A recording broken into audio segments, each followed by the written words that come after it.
Uning issiq nafasi yuzimga urilganda men butun dunyoni unutgan edim. Qulog'im ostida shivirlagan so'zlari ehtirosli bo'salari. O'sha tunda men o'zimni malikalardek, dunyodagi eng sevikli ayoldek his qildim. Men unga borlig'imni topshirdim. Lekin tong otganda ertak o'rnini shafqatsiz, muzdek haqiqat egalladi. Assalomu alaykum, sirlarini tun qorong'usida o'z qalbida qulflab yashaydigan dardli azizlarim. Hikoyachi Momo kanaliga yana bir bor xush kelibsiz. Bugun men sizga ehtiros, ishonch va shafqatsiz xiyonat haqida, o'zim bilib turib kirgan yolg'onlar haqida gapirib beraman. Videoni oxirigacha tomosha qiling, chunki bu hikoya balki sizni katta xatodan asrab qolar.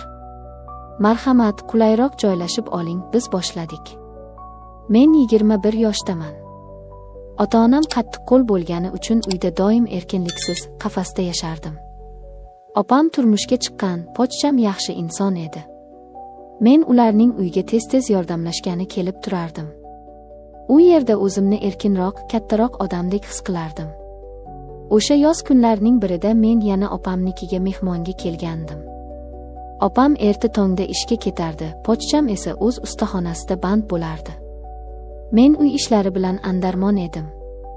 Lekin o'sha kuni ertalab hammasi boshqacha bo'ldi. Yuragim sababsiz qattiq urar, ichimda g'alati bir hayajon bor edi. Kechqurun uyga pochchamning ukasi Shahzod kelgan ekan. Men uni kecha tunda birinchi marta ko'rgandim. U shunday kelishgan, bo'ydor va o'ziga ishongan yigit ediki, uning ko'zlari to'qnashganda mening nafasim ichimga tushib ketgandi. Uning nigohida qandaydir olif, tortishish kuchi bor edi. Men kechasi bilan uni o'ylab uxlay olmagandim. Ertalab oshxonaga tushdim. Sochlarimni tekislab choy tayyorlay boshladim. Shu payt oshxonaga Shahzod kirdi. U ham endi uyg'ongan, kiyimlari biroz g'ijim, lekin baribir juda kelishgan edi. Ko'zlarimiz yana uchrashdi. Men darhol yuzimni o'girdim. U stol yoniga o'tirib choy quyishimni kutdi.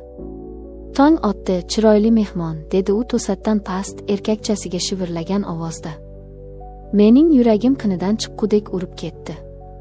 Qo'limdagi choynak titrab ketdi. Men unga qarab jilmaydim.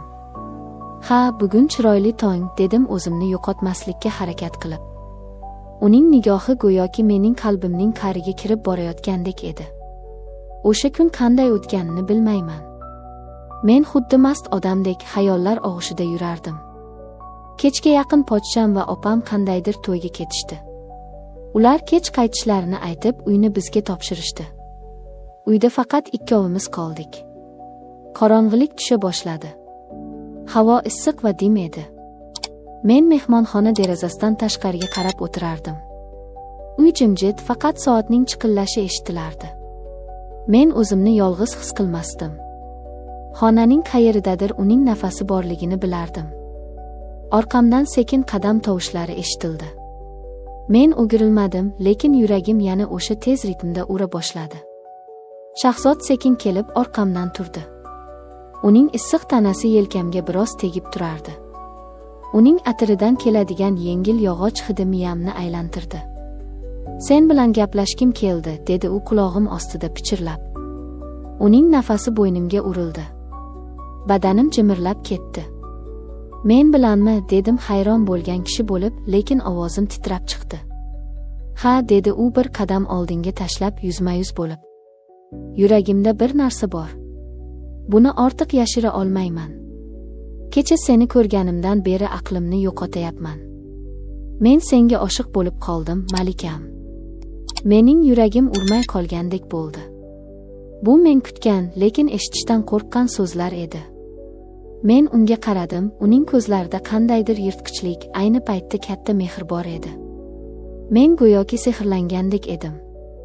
Men ham seni birinchi ko'rgan kunimdayoq shunday his qildim, dedim qaltirab, bor haqiqatni aytib. Shahzod menga yana bir qadam yaqinlashdi. Oramizda deyarli masofa qolmadi. Uning qaynoq nafasi yuzimga urildi. U qo'llarimni ushladi. Uning barmoqlari shunday issiq ediki, mening muzdek qo'llarimni isitib yubordi. Ko'zlarimiz uzoq to'qnashdi. Men uning ko'zlarida o'z qismatimni ko'rayotgandek edim. So'ng lablarimiz asta-sekin yaqinlashdi. Va o'sha bo'sa. Bu mening hayotimdagi eng shirin, eng gunohkor lahza edi. Bu yuragimizdagi barcha yashirin tuyg'ularning yorilishi, qafasdan qochishi edi. U kecha haqiqatan ham sehrli edi. Ehtirosli, yovvoyi va shirin. Har bir nafas, har bir teginish mening hali ochilmagan qalbimni, ayolligimni uyg'otardi. Shahzod qo'llarimni asta ushlagancha meni o'ziga qattiqroq tortdi. Yuragim ko'ksimdan chiqib ketgudek urardi. Biz bir-birimizga shu qadar yaqin edikki, oramizda hatto havo ham qolmagandi. Lablarimiz yana bir-biriga tegdi. Bu safar u qattiqroq, ehtirosliroq, butunlay o'ziga bo'ysundiruvchi bo'lsa edi. Uning katta, issiq qo'llari bellarimni mahkam quchdi. Men uning ko'kragiga boshimni qo'ydim. Uning yuragi ham tez urayotganini eshitdim. Bu meni tinchlantirdi, u ham meni istaydi degan ishonchni berdi. Nafaslarimiz og'irlashib borardi. U meni asta qo'limdan yetaklab mehmonxonadagi katta divanga olib bordi. Biz yonma-yon o'tirdik. Nigohimiz bir-biriga qadalgan, nafaslarimiz bir-biriga aralashgan holda jim turardik bir lahza. Shahzod mening yuzimga tushgan sochlarimni ohista silab orqaga tashladi. Uning ko'zlari chaqnab turardi. "Sen juda go'zalsan", deb pichirladi u. So'ng lablarimdan yana o'pdi. Bu safar bo'lsa shu qadar chuqurroq, kuchliroq ediki, men butunlay boshim aylanib ketayotganini his qildim. Qo'llari bilagimdan asta yelkamga sirg'alib, butun tanamda shirin titroq uyg'otardi. Men unga qarshilik qila olmadim. Yo'q, men qarshilik qilishni umuman istamasdim. Nafsim, ayollik instinktlarim uyg'ongan, yuragim esa bu shirin lahzaning hech qachon tugashini istamasdi. U meni divanga yotqizdi. Ko'zlarida kuchli yong'in, qo'llarida g'alati mehr, tanasida esa chidab bo'lmas ehtiros bor edi. Lablarimiz, tanalarimiz birlashdi. Har bir harakat ham shoshqin, ham ehtiyotkor edi. U meni o'z ismimsiz, irodasiz, faqatgina hissiyotlardan iborat bo'lgan vujudga aylantirardi. U meni haqiqiy ayol qilardi. Yuragimda ham, tanamda ham men unga butunlay tegishli edim o'sha tunda. Tun juda uzoq, ehtiros va gunohga to'la edi. Biz bir-birimizga to'liq berildik. Har bir nafasda, har bir teginishda men buni haqiqiy sevgi, chinakam muhabbat deb o'ylardim. Ertalab quyosh nurlari derazadan tushib yuzimga urildi. Ko'zimni ochdim. Shahzod yonimda, yalang'och tanasiga choyshab tortgan holda yotardi. U uxlab yotardi. Uning qo'llari hamon mening belimda edi. Men o'rnimdan qimirlamadim. Men hayotimda ilk bor o'zimni to'liq, kimgadir kerakli va chinakam sevikli ayoldek his qilgandim. Men bu tun bizning uzoq va baxtli hayotimizning debochasi deb o'yladim. Axir u meni sevishini aytgandi. Biz uchrashib yuramiz, keyin u sovchi qo'yadi. Men shunday shirin xom xayollar ichida tabassum qilib uning yuziga termulardim. Oradan kunlar o'tdi. Opam va pochcham hech narsani sezishmadi. O'sha oqshom mening butunlay o'zgarib ketgan yuragimga muhabbat va nafsni birgalikda o'rgatgan tun bo'ldi. U xotiramda, badanimda bir umrga muhrlanib qolgan edi. Har kuni, har soniya uni o'ylardim. Biz Shahzod bilan yashirincha yozishardik. Xabarlari qisqa, lekin men uchun shirin edi. Ba'zida u menga qo'ng'iroq qilib, yana uchrashishni xohlashini aytardi. Har safar uning quchog'iga kirganimda, men butun borlig'im bilan faqat unga tegishli ekanligimni, u meni hech qachon tashlab ketmasligini his qilardim. Men ko'r edim. Haqiqiy ishq ko'r bo'ladi. Ammo bir kuni yoz oqshomida opam menga qo'ng'iroq qildi. Odatdagidek suhbatlashdik, keyin u to'satdan xursand ohangda dedi: "Bilasanmi, Laylo, pochchangning ukasi, Shahzod yaqin orada unashtirilarkan. Onasi aytdi bugun. Qizni topishibdi. Bo'lajak kelini juda chiroyli, badavlat, yaxshi oiladan ekan. Yaqinda to'y qilamiz nasib qilsa." Bu so'zlar mening boshimga xuddi balyoz bilan urgandek bo'ldi. Telefon qo'limdan tushib ketayozdi. Dunyo ko'zimga zindon bo'ldi. Atrof gir aylanib ketdi. Yuragim muzlab qoldi, nafas ololmay qoldim. Qanday qilib? U axir meni sevardi-ku. Bizning o'sha kechamiz-chi? Mening toza qizligim-chi? Bular uning uchun hech narsami? Qaltiragan qo'llarim bilan telefonimni oldim va darhol Shahzodga yozdim. Opam nima deyapti? Bu gaplar rostmi? Sen unashtirilyapsanmi? Xabar darhol yetib bordi, lekin javob yo'q. 1 soat o'tdi, 2 soat o'tdi. Men devorga qarab o'tirgancha ko'z yoshlarim bilan qon yutardim. Nihoyat telefonim jiringladi. Undan qisqa, sovuq va yurakni parchalovchi xabar keldi. Ha, rost. Men ota-onamni rad eta olmadim. Bu ularning kelishuvi. O'z oilamning obro'si uchun shunday qilishga majburman. Kechir meni. O'sha kecha haqiqatan ham yuragimda eding, lekin hayot boshqa tomonga olib ketdi. Baxtli bo'l. Men telefonga termulib qotib qoldim. Kechir meni degan so'zdan ko'ra insonni ko'proq qon qaqshatadigan, o'ldiradigan so'z yo'q edi bu dunyoda. Men unga ishonib tanamni, toza qalbimni, butun borlig'imni bergandim.